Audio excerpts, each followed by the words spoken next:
সবাই কেমন আছো? আশা করি সবাই ভালো আছো। আমি কিন্তু একটু খারাপ, আমার শরীরটা বেশ ভালো লাগছে না কতদিন থেকে। তাই দুদিন থেকে আমি ভিডিও একবারেই ছাড়তে পারছিলাম না।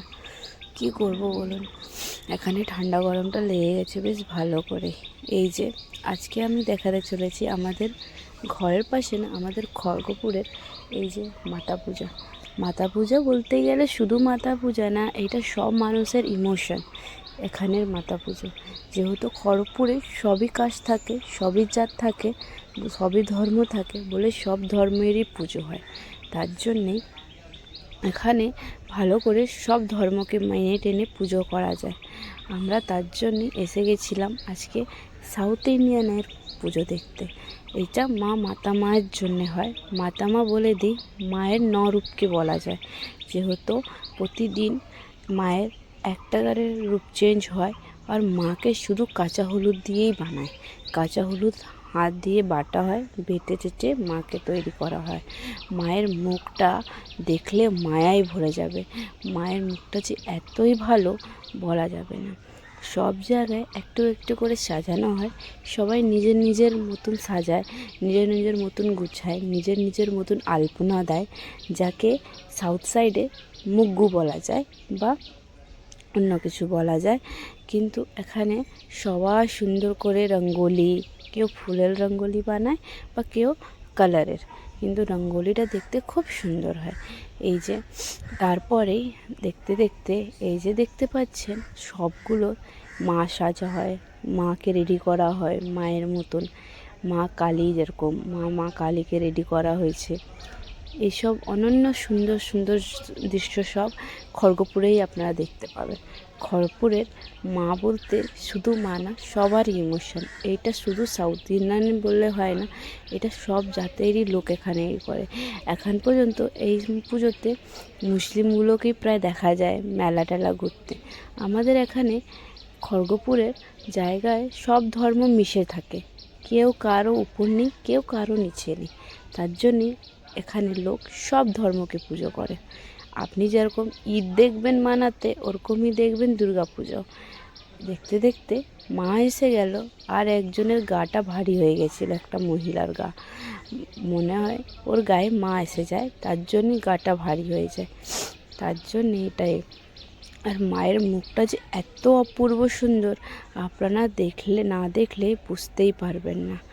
এতই সুন্দর দেখতে পাচ্ছেন মাকে, দেখলেন তো মায়ের মুখটা, মায়ের চোখটা, মাকে। আচ্ছা, এটার একটা কথা আছে, কি বলুন তো, মাকে যখন বানানো হয়, যে ব্রাহ্মণ বানায় সে ব্রাহ্মণের হোঁশ থাকে না কি আমি মাকে কি করে বানিয়েছি। আজ পর্যন্ত কোনো ব্রাহ্মণ জানতে পারেনি কি মায়ের ঢাটা কি করে হয়। কেন পর্দা ঢেকে মাকে তৈরি করা হয়, তারপরে পর্দাটা খোলা হয়। যখন পর্দা ঢাকা দেওয়া হয়, তারপরে ওরা ভুলে যায় মায়ের মুখটা কি করে বানিয়েছিল।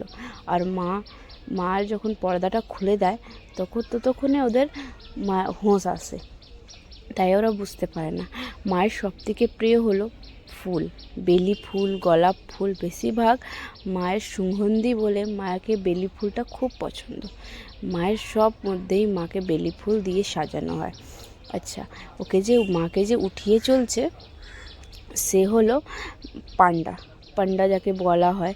এটা মিনিমাম যতজনই চায় করতে পারে।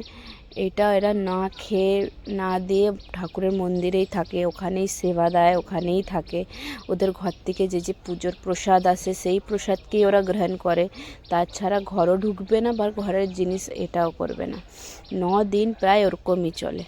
তারপরেই আমি আমার মায়ের মাসি বাড়ি এসে গেছিলাম, মামি বাড়ি। ওখানেই দেখতে দেখতে এনজয় বেশ ভালোই দেখছিলাম। আর সব জায়গায় সাজানো গুজানো দেখে মনটা একবারে তৃপ্ত হয়ে গেল। এই যে আমার বন্ধুর টিমটা এত সুন্দর করে আসলো কি বলাই যায় না। বন্ধুগুলো সবাই এসেছিল, তাই ওদের সাথে একটু আলাপ হয়ে গেল।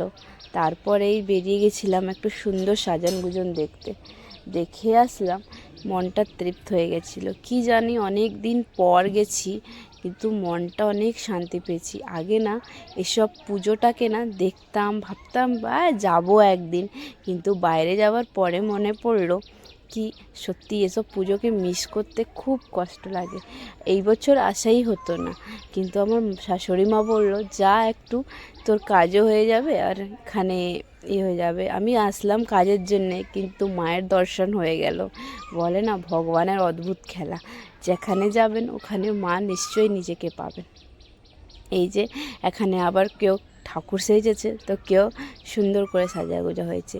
এই যে প্রথম দিন বলে বেশি এত হো হল্লা হয়নি, কিন্তু এটা লাস্ট দিন হলে আপনি বুঝতেই পারতেন না কি মায়ের অবস্থাটা কী, রাস্তার অবস্থাটা কী বলতে গেলে। আর এটা প্রায় 7 দিন হিসাবে থাকে, তো 7 দিনের মহল আলাদা, তার জন্যে এটা হেভি দেখতে লাগে।